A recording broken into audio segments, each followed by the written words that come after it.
Cool.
Welcome, everybody. Thank you for coming out. We've got a few people in the chat already. I appreciate it. I got John and Travis and Salem, so I appreciate you guys coming by. And, yes, we got a really exciting interview today. I've been preparing for this one for a while. I think it's going to be really good.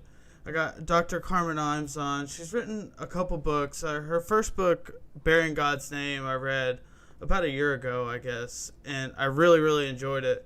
And then since starting this channel, I reached out and we set something up. So yeah, we'll be talking about that book as well as her new book. That's, well, not really her book, but a book she put out with a few people. It's called For Us, but Not To Us. And it's a collection of essays, and they all kind of relate to Dr. John Walton's work. So it's really, really cool. I know a lot of people online, especially like Travis and Salem too, they really like John Walton's view. And I think it's really helped a lot of people with leaving sort of this like super like fundamentalist strong view of how to read the Old Testament. It really gives us such a better picture of things. So I guess as we get started here, if you could just introduce yourself a little bit, and then yeah, we'll just kind of go from there. But you could take as much time or a short time, whatever, just kind of let people know like who you are and kind of why you're interested in this kind of stuff. All right. Well, as you said, my name's Carmen Imes, and I am a biblical scholar. I have a PhD in Old Testament from Wheaton College, and I currently teach Old Testament at Prairie College in Three Hills, Alberta, which is north of Montana, for those of you whose Canadian geography is weak, like mine was before I came here. I am American. I was born and raised in Colorado, and then went to school for college at Multnomah University in Oregon, where I met my husband. And it was, I always had a love for scripture. Even as a kid, I remember just really being into the Bible. So I wanted to go to a Bible college, but it was while I was in Bible college that the Bible just really came alive for me in new ways, as I realized there's different genres. And as we read scripture, we need to pay attention to what genre we're reading if we want to know what sort of claims it's making. And so that led me on a trajectory where, let's see, we became missionaries for a few years and then came back to the States, and I started working on my master's degree in biblical studies at Gordon-Conwell, and then ended up at Wheaton College, where I did have one class with John Walton. And it was such a privilege to learn from him. he has helped me in lots of ways. So it was an honor to contribute to this volume for him. I mean, the volume is supposed to be honoring him, but I felt honored that they asked me to contribute. So it's a great group of scholars, all of us who have studied with him at some point in our careers. Yeah, it was kind of funny too. The whole like in honor of, a few people like thought he might have passed away or something. Oh, Yeah. no, it's typical in academia for there to be, this is called a Festschrift, which is the German word for celebratory writings. And it usually, it's typical to release a Festschrift when a scholar turns 65 or 70 or 75. Usually there's kind of a milestone. Walton is not retiring yet, but his students got together and said, we want to make sure that we honor him before he does. And so this was the result of that project. Yeah, that was really cool. When I got it, I was looking at the beginning and like it listed like all his books and papers. I was like, oh my gosh, that's so much. He's been prolific. Yeah, it was wild. I could tell a couple John Walton stories since we're talking about the book. Yeah, that would be really cool. Couple of striking things about him. I lived just half a block away from Wheaton College. We rented a house there, literally half a block away. And John Walton lived with his wife, Kim, half a block on the other side of the campus. And so we were just a few blocks away. And he and Kim would go for walks in the evening. And so it was really surreal to sit in my living room and look out the window, and there goes John Walton walking down the street. And I was still new enough at Wheaton that I was like, wow, there's a famous person. And I'd like take a picture out my window because there he was. You will never see John in a hurry. He always walks slow, and he always has time for people. So when you put that together with this extensive bibliography of what he's written, it's remarkable. Like, how does he produce so much and still walk slow? Yeah. I'm tempted to try to run everywhere so I can get more done, but not John. And I found out the secret to his writing success while I was at Wheaton, and that is he gets to work early in the morning before anybody else. I think it might be between 5 or 6 a.m. And he writes like mad for a couple of hours. And then when everybody else shows up, he's already done his work for the day. So he can just be relaxed and engage with people. And that's really cool. He always has time for his students. Nice. Yeah, I definitely am like, I if I was more productive, I would be more of a morning person, but I definitely get the most done in the morning. Mm-hmm. But yeah, that's really cool. Yeah, it's too. funny, like starting this YouTube and stuff, and like talking to people like you, and eventually getting maybe someone like John Walton on. Like, I never would have thought like 5 years ago, like, you know, most people are like, oh, an athlete or something, but I'm like, oh, this person's like a really cool biblical scholar. Like, but yeah, it's just I remember funny. the day when John met me in the hallway, and I said, Dr. Walton, I have a question for you. And he said, Carmen, it's time you started calling me John. And I thought, right there, I've arrived. Nice. That's really cool. But yeah, I guess one thing too I wanted to touch on kind of as like an intro. I know, like with your book, we could kind of start with talking about bearing God's name, but just Sure. like a big picture idea, like the whole way you took like your dissertation and kind of made it for a lay audience, and like this, it's very similar to like John Walton and Michael Heiser. Mm-hmm. Like, they make their work accessible, but they don't like dumb it down to a point where they're like leaving things off. And I think that's really cool. I don't know, like, if like something like what kind of got you into, like, do you like focusing on that and less on like strictly academic work, you know, that like people are more producing like textbook or like, you know, like these super expensive books or whatever that aren't really accessible with a lot of like Greek and Hebrew in them. Yeah. I don't know. I just really appreciate that, and maybe I can tell that's something like you see a lot of value in or whatever. Mm-hmm. Yeah, when I was choosing a dissertation topic, I specifically wanted something that would matter to the church. It's important for people to do other kinds of work. I think there are esoteric topics that still need to be done, and it's okay, but I personally wanted something that would preach and that my family could get on board with. So yeah, you mentioned the dissertation, which is published by Penn State University Press, bearing Yahweh's name at Sinai, a re-examination of the name command of the Decalogue, which is a mouthful.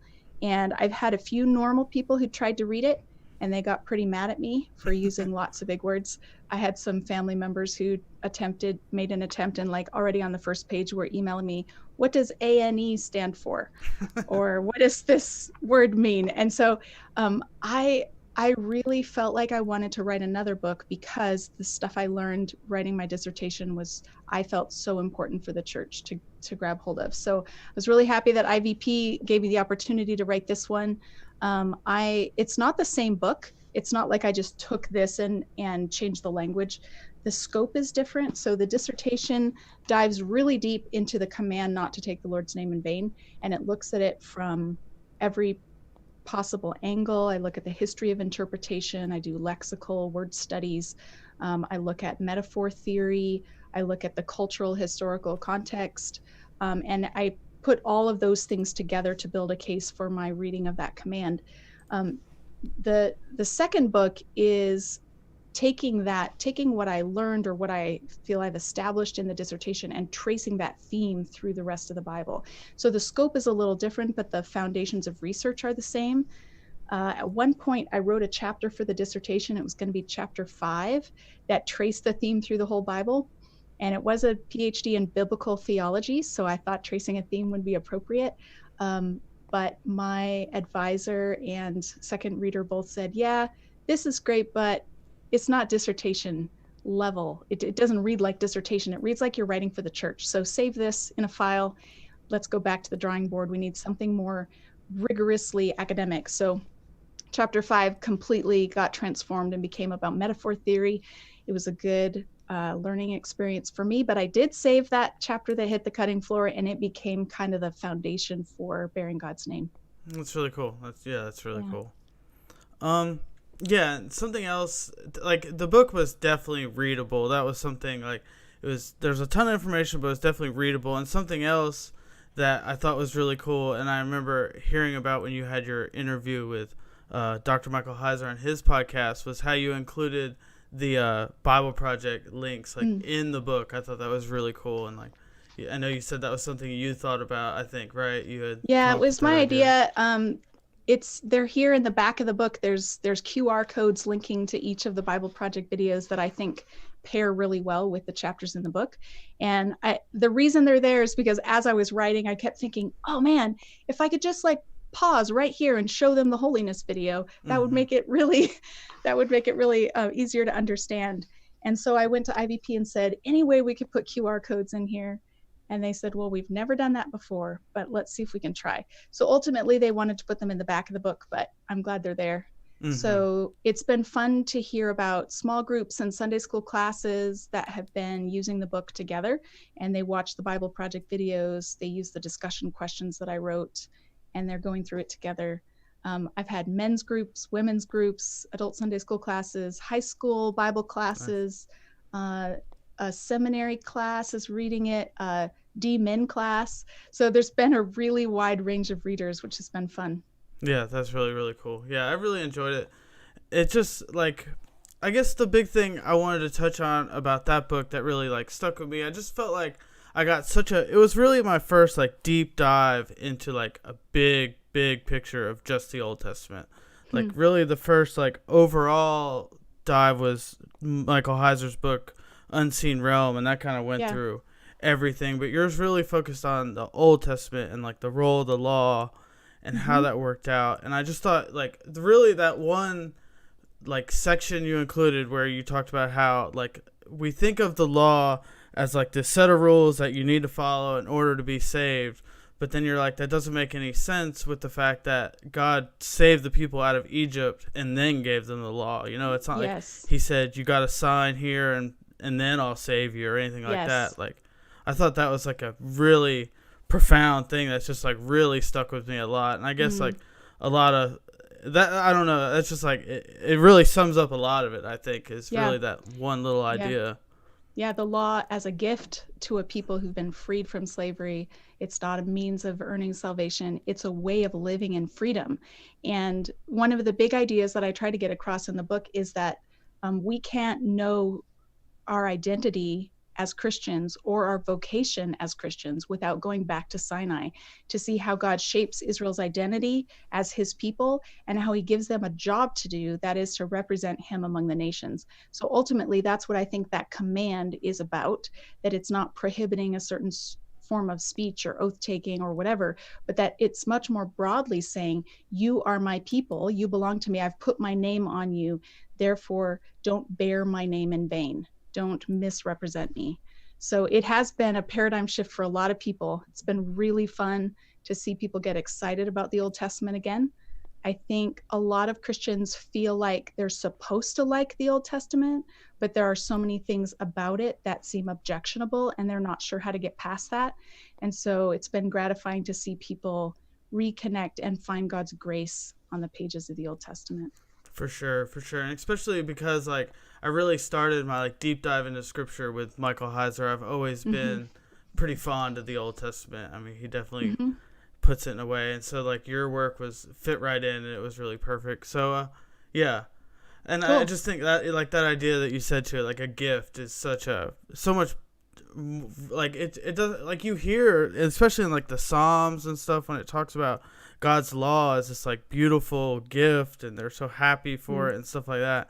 It doesn't really make much sense to think you'd be so happy for just a set of rules that are extremely hard to follow and basically impossible to follow to a T. And you're just this caricature that a lot of Christians have of the law is it doesn't make any sense when you really dive into it and look at it this.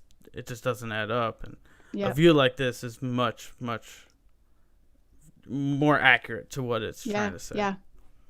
You asked a bit ago if I'm more of a researcher or a sort of popularizer. I find joy in both kinds of study. I love getting into the nitty-gritty of Hebrew and reading commentaries and doing diagrams of the biblical text, and that's really fun. So I tend to do my more academic work in the context of academic societies, so Society of Biblical Literature, Evangelical Theological Society, or things like this essay for the Walton Festschrift. But then it's when I find stuff that's really cool, I don't want to keep it just to the scholars. I want to share it with the church. So you might be aware that I have a YouTube channel of my own called Torah Tuesday. Well, the video series I'm releasing is Torah Tuesday. So every Tuesday I release a 5-6 minute video on some nugget of something that I found while doing research for my Exodus commentary that I'm writing.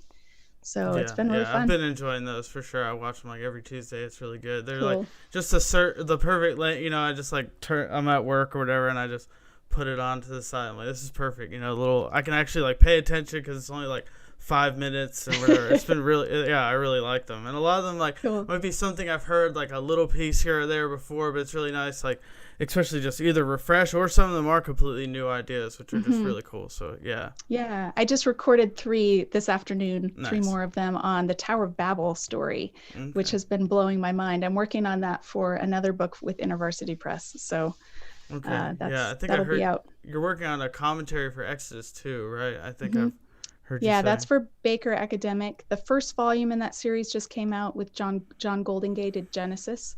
So my Exodus commentary will be out in 4 years or so. Okay. Wow. Okay. Yeah, it's a long project. Yeah. Have you gotten a lot done on it or whatever, or it's just I have the first 3 chapters done, part of chapter 4, and the first 3 chapters are with the editor, Bill Arnold. We'll see what he thinks of them. Okay, and in the meantime, I'm pressing on. Nice. It's fun work to do. Yeah. Just to have the space to look at every verse, one verse after another and just explore it and think about it and why is it here.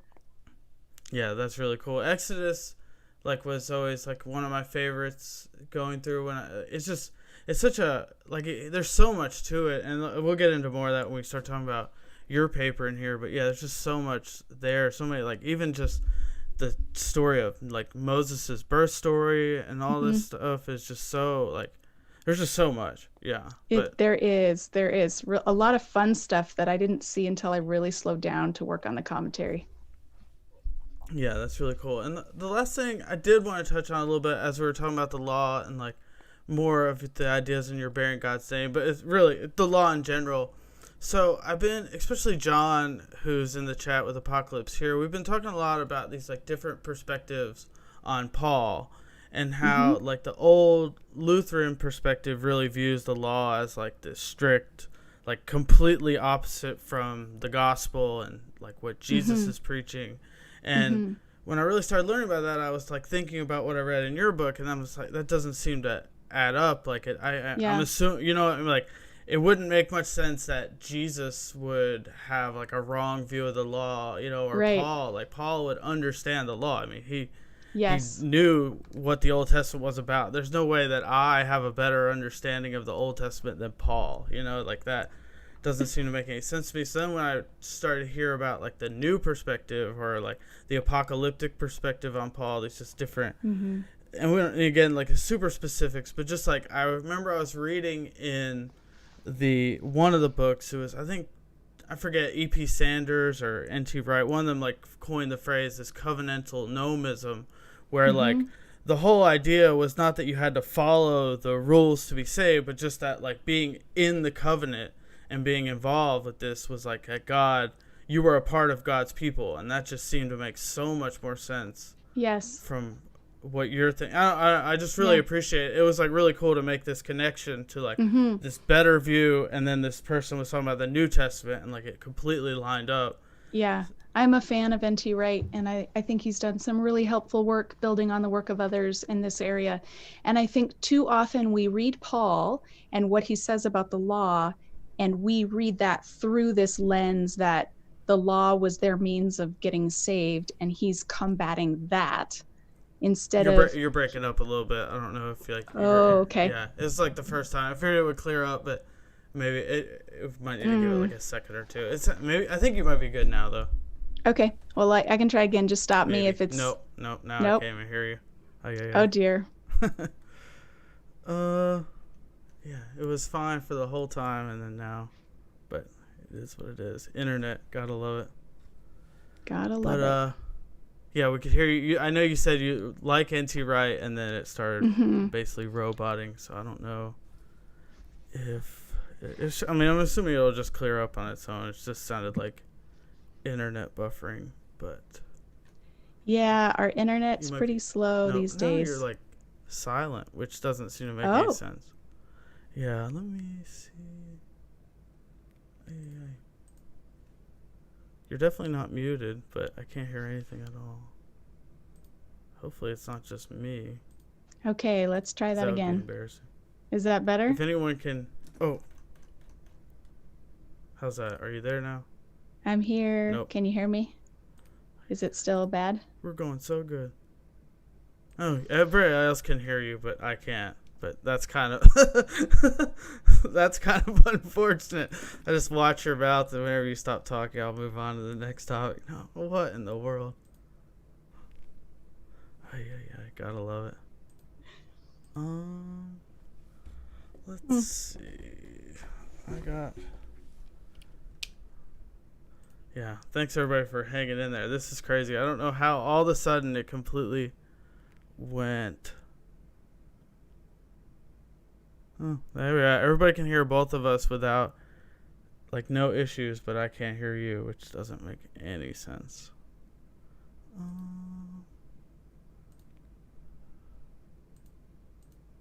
You can hear me through the phone? I know it might be my headphones too. Let me see something. I'm going to switch them.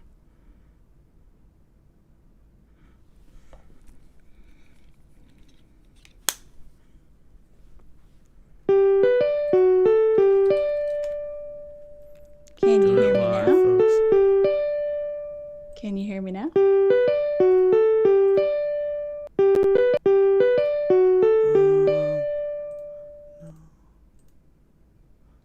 Oh, yes. Yeah, I can hear you now. Yeah, I don't know. My stupid headphones messed up. But cool, we're back. Yeah. Yay. Yeah. Okay.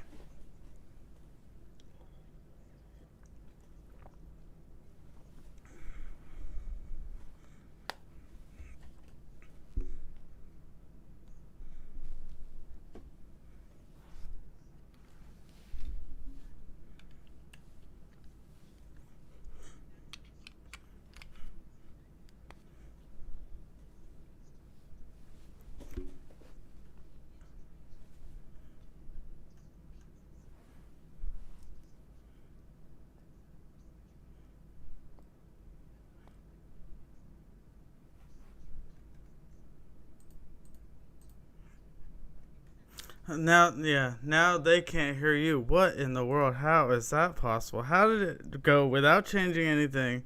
I don't think. Oh yeah. That's pretty lame. Like, I don't see any issue. I see it's in my OBS or something. It was fine.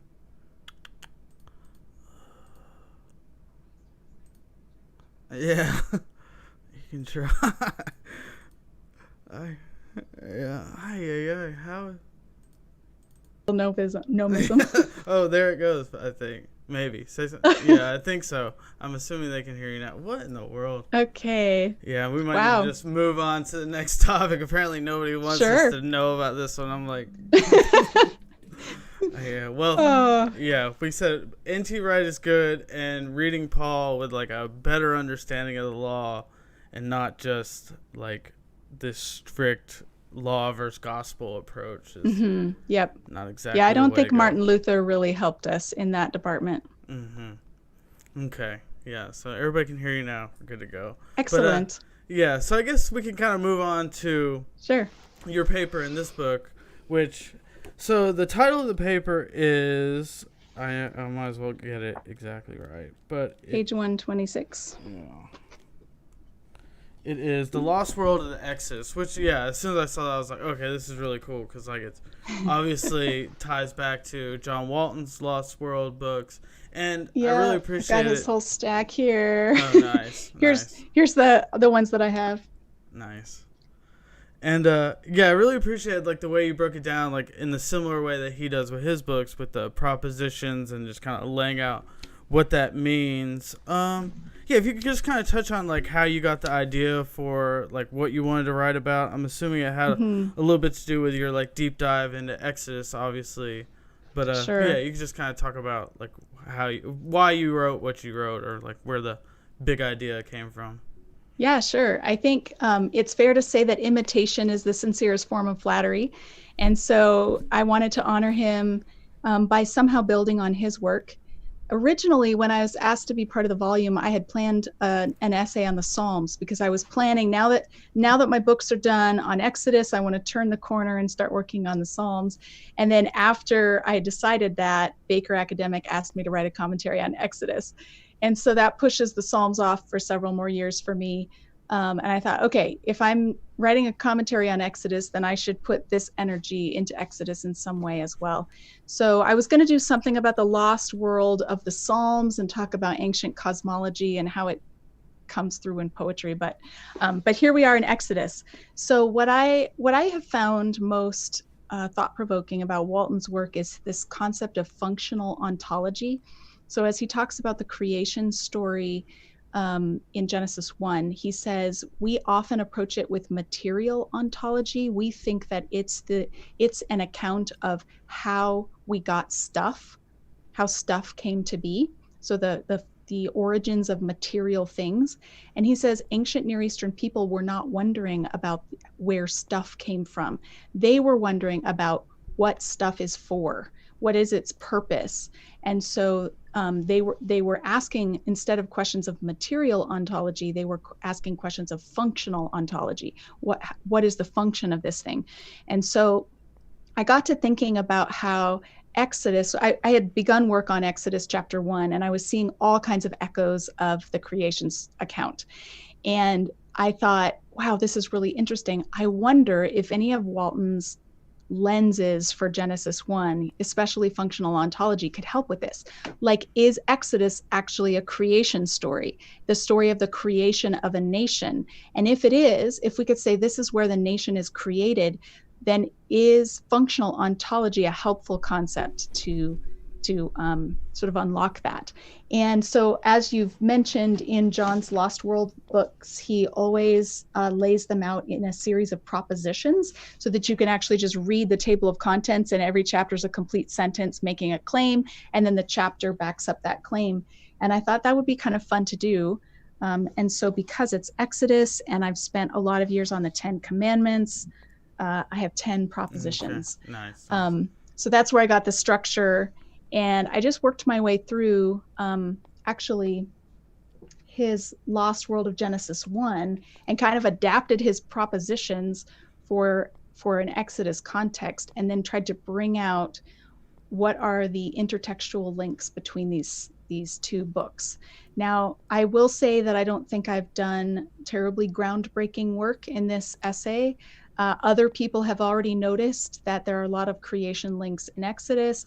I'm drawing on lots of other people's work. I'm adding maybe a few things of my own, but mainly what was unique was framing it as a functional ontology and doing it in Walton-esque style. So yeah, my first proposition is that Exodus is a creation story. And I think this is helpful because often in biblical theology, there's a debate over whether creation or covenant is more central to biblical theology.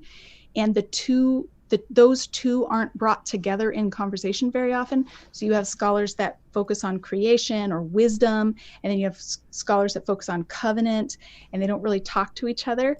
And doing this project convinced me that creation and covenant are deeply intertwined, that they belong together, and that they help us understand each other. So that was kind of the first point that I wanted to make. And I note lots of connections between Genesis 1 and Exodus 1, where the people of Israel in Exodus 1 are described as fruitful, and they teemed and they increased and they became very, very numerous, and the land was filled with them. And these are all like key words in Genesis 1, that where God is telling them to fill the earth and subdue it, where the waters are teeming with creatures. And he wants them to fill the land, he wants them to multiply. And all of those things are happening in Exodus 1. So we have creation on our brain if we know Genesis.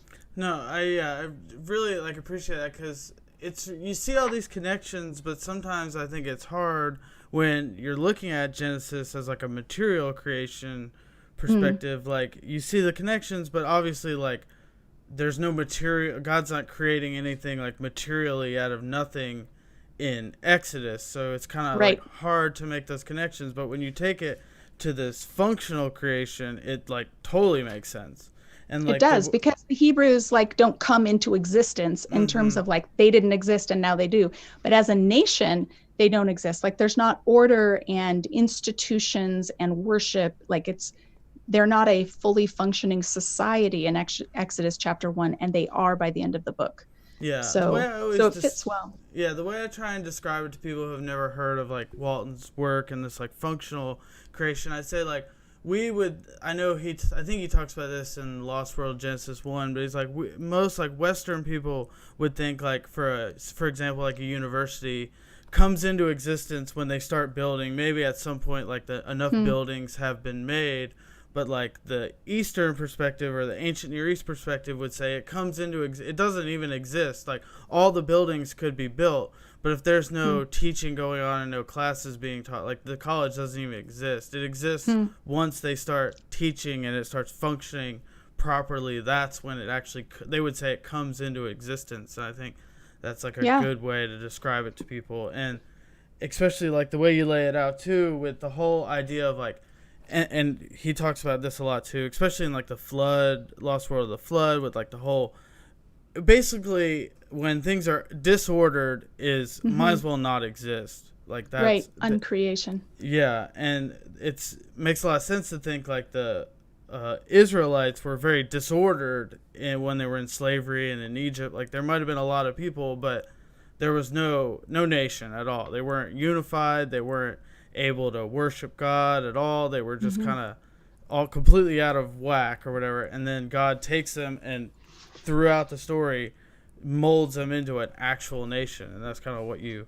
walk through. Yeah. Then the bookend to that idea that you just said comes out of his Lost World of the Israelite Conquest book, where he talks about the destruction of other nations not being so much that people have been murdered or killed, but that their society has been dismantled. So his explanation of the concept of harem is not that the goal was to kill people, but that the goal was to make it so that they couldn't worship other gods, and those societies could no longer function. So going from function to non-function, not existence to non-existence, which I think is really an intriguing way of looking at the conquest. Yeah, for sure. That's one I haven't actually read yet, or whatever. And I know there's like that one and the Lost World of the Torah I haven't gotten to. And I don't know if Lost World of the Torah, I don't know too much about that one, if it's like a overall or what exactly that one is about. But I will say that it's not my favorite of his work. okay. He and I had a good conversation about it after he read my essay for this Festschrift. And I actually had a chance to nuance what I said a little bit, because I don't think we disagree as much as I thought before. But his view of the Torah and mine differ in that I see more, and I say this in the essay on page 132, I envision a more robust role for the law in moral formation than he does, and in demonstrating the character of God to a watching world. He's quite concerned to say that there's not a comprehensive moral code or moral system being put forward in the Torah. And I wouldn't say that it's comprehensive, but I do think it contributes to moral formation. So we disagree some on the Torah. I find his earlier books to be more helpful. Okay. Yeah, I know.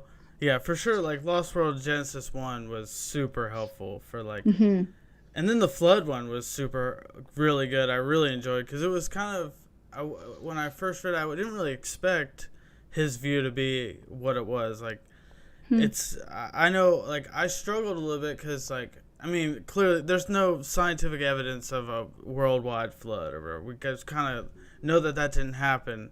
But I struggled trying to read Genesis and, like, shoehorn in, I guess, like a local flood when there's so much in there. And when he just basically in the book, like, Genesis talks about a worldwide flood. And that's just, like, what it's talking about. But it does that for theological purposes, and he really lays it out in such a good way. But it really surprised me at first. I was like, whoa, I don't know, like, so he's saying like the Bible is just wrong or whatever, but that's not. Yeah, it's really interesting. I think one thing that I think might be helpful too, and I can't remember if he and Tremper do this in their Lost World of the Flood, but when I talk to students about the flood, I like to show them this painting, which is by Walton's son. If this is their concept of the world, of the earth, like a disk of land that's floating on water and held up by pillars, and there's this solid dome in the sky that's holding up the waters that are above, like if this is how they conceived of the cosmos, then for them to say the whole world was covered with water, they're talking about this. They're not talking about a globe. So yes, a total, for them it's still total, but it's not global in the sense that we think of a globe, because otherwise we would be pushing them to be making a claim that they weren't prepared to make because they didn't even understand the world in those terms. Yeah, and it really makes so much more sense of like all these like 3-tier cosmos like passages, and like Earth on its foundations and all this stuff. Like they really thought these things, and that's fine. It's not. Yeah. We're not at odds. We're not looking to the Bible in order to like understand geology. So right. Yeah, I think Walton has often said that there's no new scientific revelation in the Bible. There's lots of theological revelation, but not new scientific revelation. God works within the scientific understanding that people have. I'm not sure if I would state it quite that strongly, but that's what he often says. Yeah, and it was really interesting too the way he talks about how like there's no like the scientific stuff, there's no, like you said, but there is this theological stuff. Like when you compare the flood narrative in Genesis to like the Epic of Gilgamesh or whatever, like the things that are different are not the science or not this or that, but like the theology behind it, and like the way the gods respond and the way they relate to people and stuff like that. That's what's so different, and that's what's pretty wild. And like even in creation, like how pretty much the Genesis narrative is super similar to tons of other ancient Near East narratives, but like it's one of the only ones where like the stars aren't like actual deities, or there's like only God is doing every bit of the things. He's not relying on anyone else. Like all these things that and there's set no it apart. conflict. Yeah. There's no conflict or chaos or battle of any kind. It's just peaceful. Yeah, there's a definite contrast between the Bible's account of creation and ancient Near Eastern accounts. Yeah, so but it's not in the science, which is right. like pretty interesting. Right. Yeah, I think that's very interesting. But moving through, I know like some of the other ones in your paper that I really enjoyed. I mean, it was a fairly short little section, but the whole idea of like Moses's origin story as an anticipation for Israel's origin story, that's something I've really like super interesting. Learning about like Moses's story. I actually have this book here that I read a little while back. It's like it's a similar type deal. It's like which we'll call it it's all about the Dead Sea Scrolls. Peter Flint is the editor. Yeah. It's like a number of papers. And the one I was reading was all about like how Moses is such a typology and a foreshadowing and all that stuff. And even like the Qumran community like noticed these things and like it's just really interesting, like thinking about. It's really hard not to notice it if you're reading carefully in Hebrew, because there are so many connections that have been lost in our English translations. This isn't anticipation of Israel's story, but when Moses' mother puts him in a basket, Exodus doesn't call it a basket; it calls it an ark. She puts him in an ark and sets him in the reeds. Then this is the part that anticipates Israel's story. He's put in the reeds, and then he's rescued out of this water, from a watery death through the reeds. And then the people of Israel are brought away from Pharaoh through the sea of reeds. And our English Bibles say Red Sea, so we miss it. The Bible never says Red Sea. The Bible always says in Hebrew, Sea of Reeds. So there's a long story behind why it becomes Red Sea in English, mediated by the Greek Septuagint. But we miss some of these things. So when you read it in Hebrew, these things just pop out. This week's Torah Tuesday video, I talked about the plundering of Egypt, and I made another suggestion of a connection between Moses' story and the people of Israel's story, and that is that as the people are leaving, the Egyptians are giving them their wealth, and as Moses is escaping from death by Pharaoh, the daughter of Pharaoh is paying his mother to nurse him. So there's payment from an Egyptian to a Hebrew in the context of this rescue in both cases. So I think that might be one more detail we're told, because it helps this sort of symmetry between Moses' story and the whole nation. It's amazing how many parallels there are. Yeah, and when you start talking about like symmetry and parallels, I don't know if you ever heard of like the Bema podcast, but it was like an Old Testament podcast, but they talk about like chiasm in like almost every episode, but it's just kind of funny when you start, me and a few friends like listen to some of the episodes, and that's like everything seems to be a chiasm, which is just like this, but it's funny. The way I find out about podcasts is by being on them. So nice. They haven't asked me yet, so I haven't heard that one yet. Yeah, I think it's like they did like a whole series like a while back. I don't know if they're still making episodes or what it is, but it's like a good one for like a group to actually like go through. Cool. I just recorded one on the Tower of Babel with talking about the chiasm. There's a double chiastic structure in the Tower of Babel. It's so cool. Okay, nice. But and then this Proposition 8, where you touch on the tabernacle as an echo of creation, I think that's super interesting, and just like obviously like everybody knows there's tons of symbolism and whatnot in every aspect of the tabernacle, basically, but you kind of break it down in this really cool like easy read way, which I thought was really good.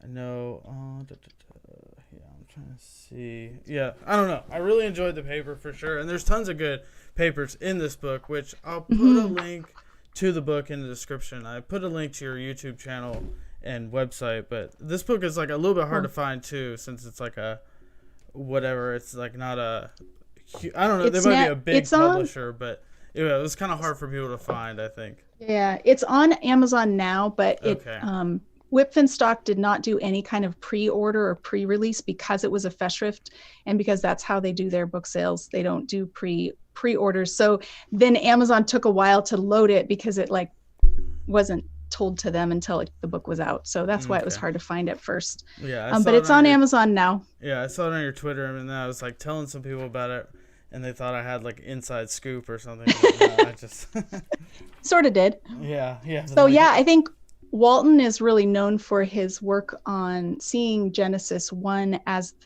a temple inauguration text. So not only is creation a functional, like functionally driven rather than materially, but it's the creation of a cosmic temple. And on the seventh day, God resting is like him taking up the throne in this temple. So there's temple imagery. So it's really interesting to see all the connections between the tabernacle in Exodus and the creation account. Lots of similar language, lots of symbolic significance. And the thing I discovered while I was working on this chapter that blew my mind the most is that there are 7 speeches when God speaks to Moses on Sinai and gives him the tabernacle instructions. It's in a series of 7 speeches, and the 7th speech is about the Sabbath. So it's tabernacle for 6 days, build this, build this, build this, build this, and then it's rest, don't forget to rest. And he doesn't reiterate any of the other laws of what they're supposed to do or not do, but he talks about Sabbath. And so it seems like it's at the culmination of 7 days of building. Like their building of the tabernacle mirrors the creation of the world, which again reinforces this idea that Exodus is a creation text and that building the tabernacle is the creation of a nation, or it's part of that. That's really cool. Yeah, that's really, really cool. Yeah, geez, this has been really good. I mean, we could sit here and talk all day, but we definitely don't have infinite amount of time. But there's been a few questions in the chat, so if anybody has any more, feel free to leave them. We definitely have a few minutes to get to them, but we can kind of touch on a few that I've seen. So, and I don't think you can't see the chat in Zoom or whatever, but I don't know. Whatever. They're not like super complicated. I can just read them out. But John with Apocalypse here asks, does Dr. Imes think that some Jewish people, especially in the Second Temple period, thought that the Torah was a means of salvation? It seems as though Paul's opponents in Galatians did, and then see Galatians 2:16. So yeah, I think again, I'm not an expert. Maybe this was when my mic didn't work. I'm not an expert on Second Temple Judaism or first century different, approaches. So I don't want to say definitively, but it does seem to me like some people thought that they were getting right with God by doing the law. And I think our mistake is then to equate that view that they had with what the law really is. And so then we see Paul trying to do away with Torah rather than Paul doing away with a distortion of Torah. Okay, yeah. I think that's a really good way to say it. And then Linguist Amo said, would she think that ancient Near East hyperbole in Genesis 8:9, considering the flood rather than theological in a sense? Let me clarify. Basically, is a local flood. So basically, yeah, I'm not exactly sure. I think what it's getting at is just like, I don't know. Necessarily. Could it be hyperbole rather than a theological statement? Okay. Yeah. I do think that hyperbole, there are places where hyperbole is used in the Bible, but it's used in context where the early readers or hearers of it would have expected that. So the example that I like to use in class, and then you could sort of tease this out and see, would it apply to the flood? When we're reading the conquest narratives, when we're reading Joshua, there are some passages that say, and they utterly destroyed everything that breathed. But then later there's a problem because the Canaanites were not all wiped out and they're intermarrying with them or they're worshiping their gods. So clearly they didn't put to death everything that breathed.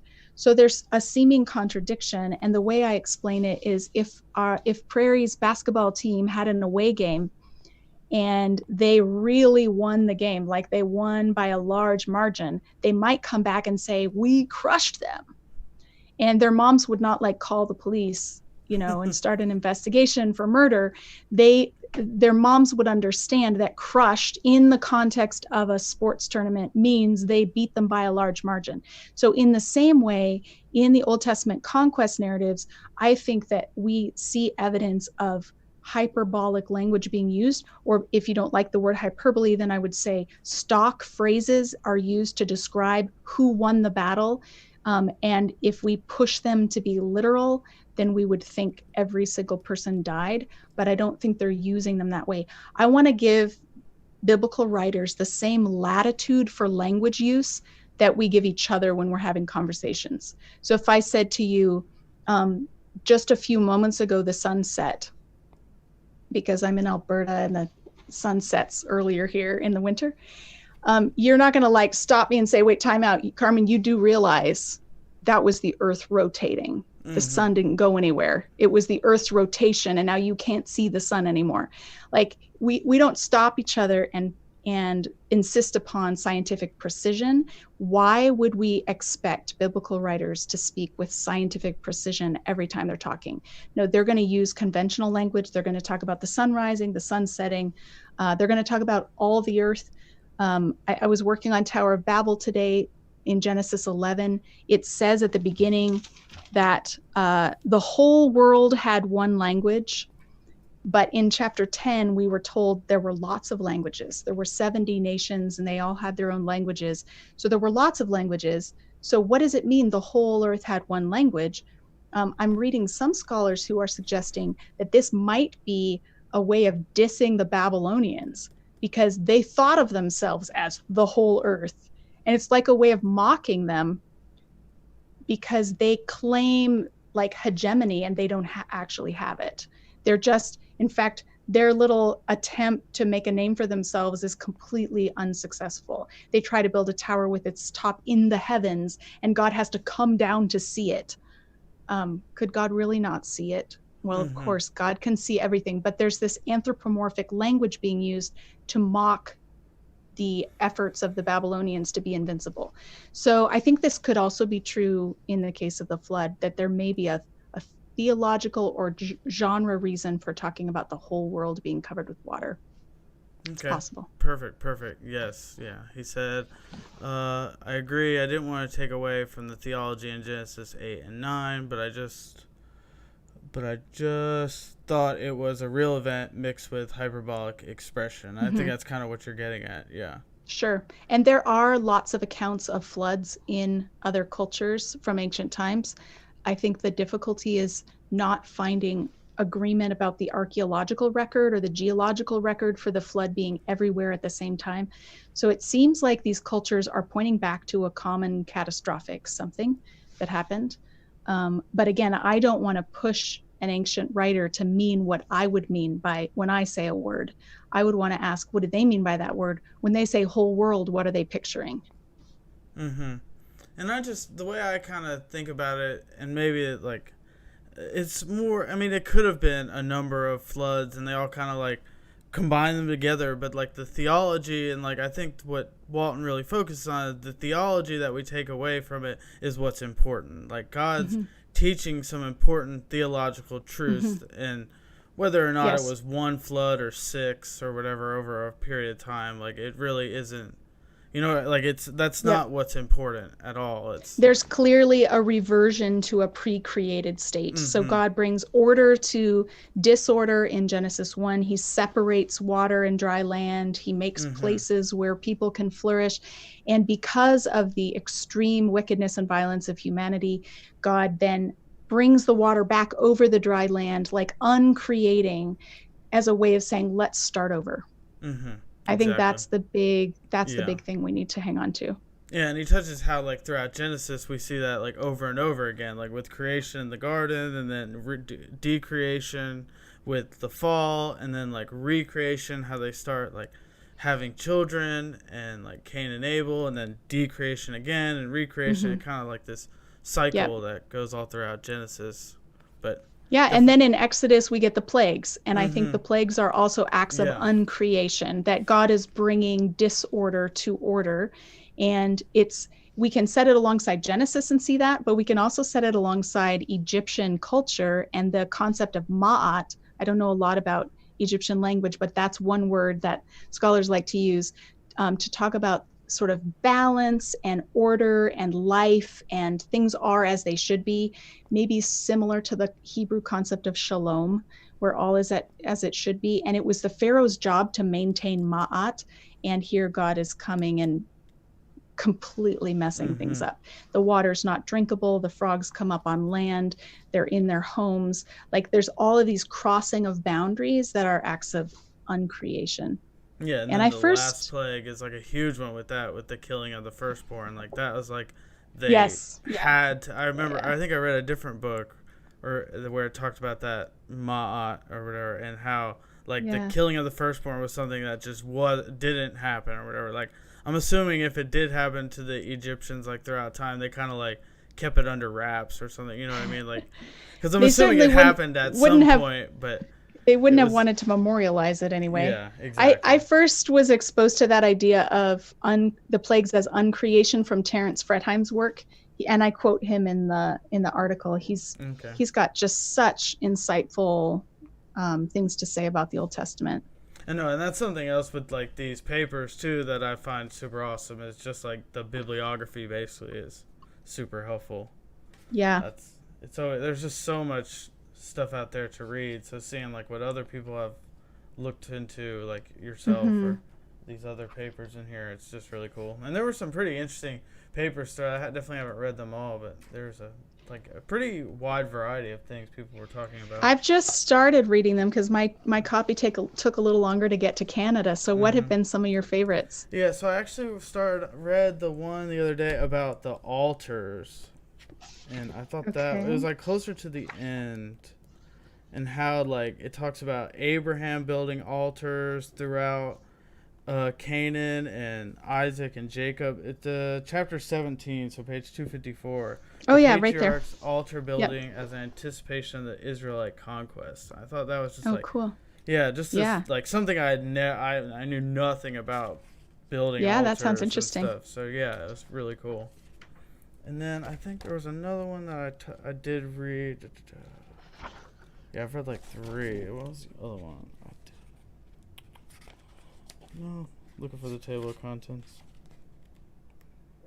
But I really like chapter 6, which I read yesterday. Yeah, that actually is the one I was about to say. Oh, yeah. Yeah, so Ryan Peterson he also did his PhD at Wheaton College and wrote his dissertation on the image of God as identity, human identity, rather than function. And so a lot of Old Testament scholars talk about it being a functional thing. Like, we're the image of God because of what we do. And he says we're the image of God because of who we are. And this is a really great summary of his dissertation. Plus, he interacts heavily with Walton's work and sort of critiques in places and responds to it. So it's a great entry point to Peterson's work. Yeah, the first I heard about that idea was Michael Heiser talks a lot about that same idea about how it's just not, and you're like really, and I'm doing a Bible study with like a small group of men at my church. We're going through Genesis, and we had like a pretty long discussion about this whole image of God, because like mainly from Heiser's work, he has a paper on it that I was like referencing, and most people haven't really heard of these things. It's like really most people think of like image of God because we have consciousness or because we have free will or we're relational or something. Yeah, but it's like, what about people that don't experience those things? Like, are they less in the image of God? And everybody wants to say no. And then like, so how do you make sense of that? And like, we're in the image of God because God chose humanity to bear his image, and that's really all there is to it. Like, he gave us these things like relationships and intelligence and stuff like that, for sure. Like, that's part of it, but that's not really what the image of God means necessarily. Yeah. It's kind of similar to the concept of kinship. My children are my children because they were born to me. They can't do anything to become more my children than they already are. There's nothing they can do to disqualify themselves from being my children. They could become really rebellious, but they would still be my children. And I think there's a lot of good work being done on image of God right now. That's actually my current book project. Aside from the Exodus commentary, I'm writing a prequel to this book called Being God's Image. So that's why I was working on Genesis 11. I'm working on Genesis 1 to 11, and then just tracing that theme of what does it mean to be human, kind of a theological anthropology, because I'm seeing a lot of great work being done among scholars, but I think lay people still are not, they don't understand it. And it's, there's so many shallow ideas about the image of God that are floating around, and I'm eager to help people reconnect with their purpose as humans. So nice. That's really cool. Yeah, I'm actually excited for that. I'm actually reading a book that's sort of similar idea. I mean, it's more like a New Testament thing. So it's a guy that John actually recommended to me too. He's a Karl Barth scholar who's talking about like sanctification and Barth's view of sanctification, which is a little like has a lot to do with like what it means to be human. When you said that, like what does it mean, especially like what does it mean for Jesus to be human? And because he was, so like what does that mean? And we have like sometimes we have this view of like what it means to be human as like a bad thing, and that doesn't really make sense with Jesus becoming human. And like I don't know, it's really interesting. It's pretty like high level, so I'm like trudging through it, but I'm getting there. But I think there was another question.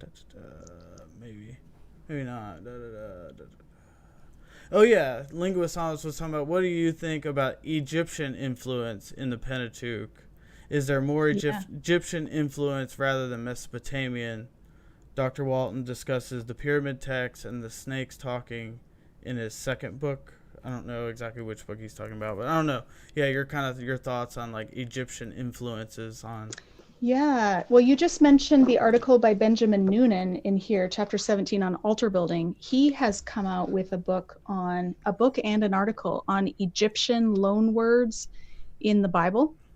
And he did a really interesting study that compared the percentage of the percentage of Egyptian words in Exodus compared to the percentage of Persian words in Ezra, Nehemiah, and Esther. So nobody would dispute that Ezra, Nehemiah, and Esther were written during the Persian period. Like they describe the Persian period, and there's a lot of Persian loan words being used, words that aren't normally Hebrew words. They just make their way into the narrative. So that kind of shows its influence. He says, after studying Exodus carefully, there are more Egyptian words, like a higher percentage of Egyptian words in Exodus than there are Persian words in Ezra, Nehemiah, Esther. Yet it's really unpopular to say that the book of Exodus is actually arises during ancient times. Like it isn't a fictional account that's created later. So I think that's a really interesting thing. I listened to a podcast earlier today, an interview with Joshua Berman. He's a Jewish scholar who teaches at Bar Ilan University in Israel. And he was talking, it was on why it's on Tikva. I think Tikva is the name of the podcast. And he was talking about whether the Exodus really happened. And he was noticing certain phrases that occur in Exodus that also occur all over the place in Egyptian writings from the 13th century and not at other times. So the two examples he gave are the strong hand and an outstretched arm that you get all the time in the Bible whenever the biblical writers are reflecting back on the Exodus event. They talk about God's strong hand and his outstretched arm. And that is precisely how Pharaoh describes himself in the 13th century, is somebody with a strong hand and outstretched arm. So it's like a polemic against Pharaoh. The other example was, never before has this been seen in Egypt until this day. And that's something that's very common in that period of time in Egypt. You know, the example Berman gave was like if Pharaoh was walking along and he found a diamond on the ground. Never before in Egypt had a diamond that large been found. And in the Bible, it's consistently used during the plagues. Never before in Egypt had there been this kind of devastation. So it's like God's taking Egyptian rhetoric and turning it on its head as a mockery. So lots of people are frustrated by the lack of archaeological evidence for the Exodus. And they say, well, either they're frustrated by it or they think that's a conclusive that's a way we can conclude the Exodus didn't actually happen. But there are lots of linguistic clues, both in the language and the phrasing, as well as lots of good things to consider. Like he talked about how the land of Goshen, where the Israelites lived, has been underwater for centuries. Like we can't excavate it because it's underwater. So places where we would expect to find evidence, we can't look. And so I think this is quoting Alan Millard, who is my mentor's mentor. Absence of evidence does not constitute evidence of absence. So just because we don't have archaeological proof of the Exodus does not mean the Exodus didn't happen. The question is whether the biblical account is plausible and whether we can maybe account for why wouldn't we have evidence? Like, why wouldn't there be an Egyptian text that we've found that talks about the Exodus? Well, if I'm Pharaoh and my job is to legitimate my reign, I've just lost my grip on all of these people. Am I going to write about that and memorialize my failure? No, I'm not going to write about that. So there are reasons for the lack of evidence. No, it's really interesting. Yeah, there was a book. That's what I was trying to look for that I started but haven't gotten too much. But it's by I knew the name as soon as I went to say it. But he's an atheist scholar at Yale, and it's all about the documentary hypothesis. And okay. What I really wanted to just learn about what that means, really what that is from a top person. I don't want to. I've noticed a lot of people learn about the other side from they'll read a Christian who's debunking it before they've read someone who's actually arguing for that. And that's something I want. That's kind of what I want to read. The other side from the other side, and see where it goes. But it's interesting to hear you talk about these things. Because you definitely, I don't know, I didn't get too far into the book, but obviously he's more touching on we don't have this archaeological evidence, and there's just no way to really think that this could have happened the way it was described and stuff. But he does touch on there is evidence to think it could have been a slow trickle of people out of Egypt or something like that. That's what he talks about. I don't know. Joel Baden is the guy's name. Oh, yeah. Yeah. He's a pretty well-known guy, I think. And yep, I've heard of him. Yeah, so it's pretty one of the common problems among conservative Christians is that we really want the Exodus account to be true. And so we'll latch on to bad archaeology or bad science to try to prove it. And so there are some documentaries out there that try to give archaeological proof of the Exodus, and they're very sloppy. So if you've seen Patterns of Evidence for the Exodus, it is such a fun documentary to watch, and it is totally unfounded. The way it's connecting dots is not at all scientific. It does not work. I've spoken with an Egyptologist who said this totally doesn't work. So sometimes in our desire to bolster scripture, we latch on to really bad ideas, and I think we need to be careful about that. One of the things that I think helps with this whole question of evidence for the Exodus is to reconsider the numbers that we read in the Bible. So I talk about this in Bearing God's Name. There's a little section on page 91 called How Many Hebrews? And I reconsider the English translations that we have that claim 600,000, is it 600,000 Israelite males leave Egypt. 600, in Hebrew it's 600 elef, on foot, men without children. And so I reconsider the definition of the word elef, which can mean thousand, but it can also mean military unit. And military units at that time period ranged from about 7 to 15 men each.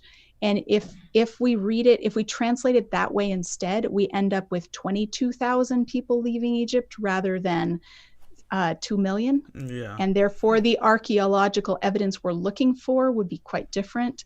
And that I think also solves some problems with the conquest, because archaeologists also say we don't have enough evidence of, there aren't even 2 million people in the land of Canaan at the time of the conquest. And so it just has to be fictional. But if we retranslate those numbers, it's not changing the text, it's just changing how we're understanding those what we're understanding them to mean.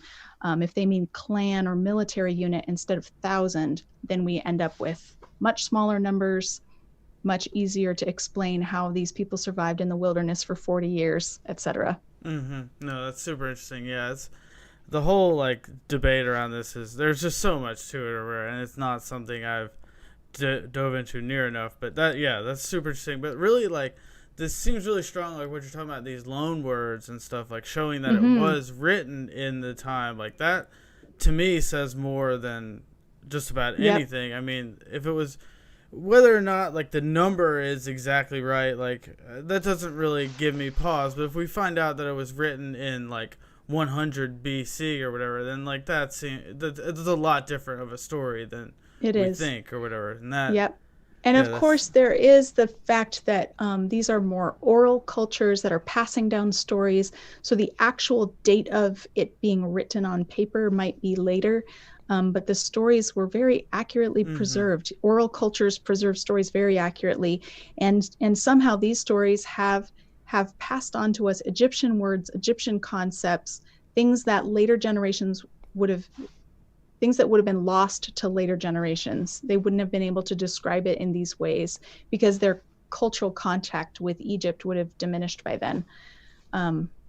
Interesting stuff. Yeah, it really is. And it kind of like ties into what we were talking about with the creation narratives too. It's like maybe the thing that got preserved is not necessarily the number of people or like the exact, like maybe there were 2 instances and they kind of met up in the world, you know what I mean? Like it could have been these things, but like what did get preserved is like this theological message that God was purposely trying to preserve. And it's pretty wild if we even see that like parts of it were clearly preserved like with these words. And so I don't know I think there's a lot to think about, and thinking about like our faith rests on whether or not like the numbers are exactly correct or like that it records everything perfectly. Like that just seems not the way we should think about it. Like I think it's the theology is what we believe in, you know. I don't really I think some people would wrestle with, if the numbers are just completely made up, then how do we trust the theology? And so I'm sympathetic with that, and I think that I tend to think that these numbers are accurate. They're accurate in that they sat there in the wilderness and counted people. I just don't think we've translated them properly into English. Therefore, our English translations all have these huge numbers, over 600,000 men. And then if somebody came along and said, let's fix this, let's translate Aleph as military unit, that brings the number down to 5,500 men and women and children. Then suddenly you would get a public outcry against those who are tampering with the word of God. Even though it's still the word of God, we're trying to translate it most accurately. So I don't know if we would ever successfully be able to update translations to reflect what we now understand about numbers. No, and that is tough too. Yeah, like the way people, like some things are just kind of stuck there to a point, like you said, like even if we find out that like actually it's just a little bit different here or there, like people, like you said, they get up in arms about the littlest change. And especially with certain passages, you know, like Genesis 1:1, you know, like some people want to translate it like when God created or whatever, and I'm no like Hebrew scholar or anything, but like, I mean, I could, even if we found out that was like the more correct way to translate it, I can guarantee you that most Bibles wouldn't change because nobody would want to buy that Bible. They'd be like, oh, this is garbage or whatever, just because. Well, what you end up with is some very influential conservative figures speaking out against it, and a lot of lay people who don't want to be heretics, and so they go along with whatever the influential people say, even if those influential people don't know Hebrew and they can't investigate it for themselves. They use their voices and their power to decry something that is in fact based on good scholarship by people who love Jesus and believe the Bible's the word of God. So and then it's like and it's like such a tough thing too, because like I just say it, so like I can kind of recognize that happens, and then I know for myself sometimes I lean like more liberal than maybe I even need to, because I don't want to necessarily like just hold on to this bad evidence or like these bad things, because I don't think they're necessary. Like I believe Jesus Christ died for my sins no matter, like, I mean, I don't think it rests on exactly the translation or exactly these things, but you're right. So it's like a tough thing for everybody trying to figure these things out. It's such a And this is why I'm passionate about making scholarship more accessible, Mm-hmm. because I think ordinary people should not have to learn Hebrew in order to feel confident that they understand Scripture. Yes, totally agree. And yeah. Well, I really enjoyed this conversation. I know we're at like about an Yeah. hour and 15 minutes. So we could probably Thanks for wrap having it up me. here. Yeah. I really enjoyed this. I really appreciate everybody for coming by. There were a decent amount of people in the chat. So that was really nice. So yeah, this was really, really good. So with that, everybody, thank you for coming by. And we'll end the stream here. So yeah, we're...